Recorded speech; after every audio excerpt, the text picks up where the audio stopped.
Untuk mendukung Belajar Bentar, kalian bisa mengklik subscribe. Halo, selamat datang di channel Belajar Bentar. Sekarang kita akan membahas mengenai cara merubah ukuran satuan dari inci ke sentimeter. Sekarang, pasti setiap kalian melihat di sini, kita pertama pilih view dan kita pilih ruler. Dan tentunya di sini kalian pasti selalu melihat ataupun di bagian layout, kenapa ukuran ini hanya terdapat tanda inci dan tidak ke sentimeter. Tentunya itu karena belum kita ganti. Sekarang kita akan menggantinya. Tentunya kalian bisa menggunakan view dan pilih ruler sehingga kalian bisa melihat tampilan penggaris pada dokumen. Setelah itu kalian pilih file menu di sini, dan setelah itu kalian pilih option,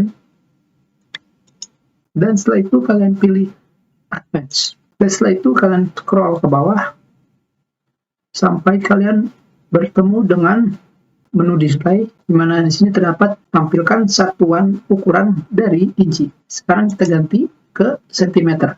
Tentunya di sini terdapat 5 ukuran. Yang pertama adalah inci, sentimeter, milimeter, pounds, dan pikas. Tapi sekarang kita pilih sentimeter. Setelah pilih, kalian klik OK.